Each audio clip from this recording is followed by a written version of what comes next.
Radhe Radhe, welcome back to my channel.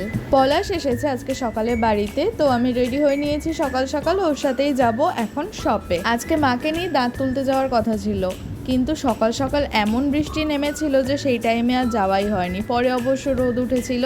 শপে এসে এই ক্রাঞ্চিসটাকে কমপ্লিট করলাম। খুব একটা যে গজরা টাইপের লুক এসছে সেটা তো নয়, তাও যাই এসছে বাড়িতে এসে ট্রাই করে দেখবো অ্যাকচুয়ালি কেমন লাগে। এদিকে পলাশ এসেছিলো আমাকে বাড়িতে ছাড়তে, আর এইগুলোর অবস্থা দেখুন।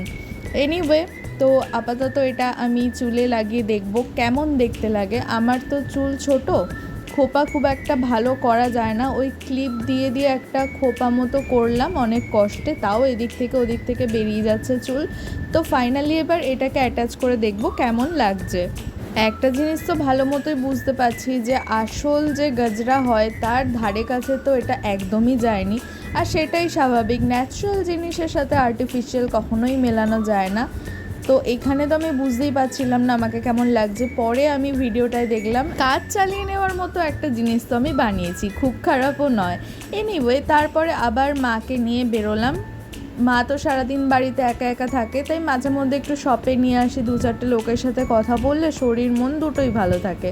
শপে আসার পর সবার জন্য নিয়ে এসেছিলাম ফুচকা, তো মাকে একটু দিলাম প্লেটে, আর এদিকে আমি আর পলাশ নিচ্ছি।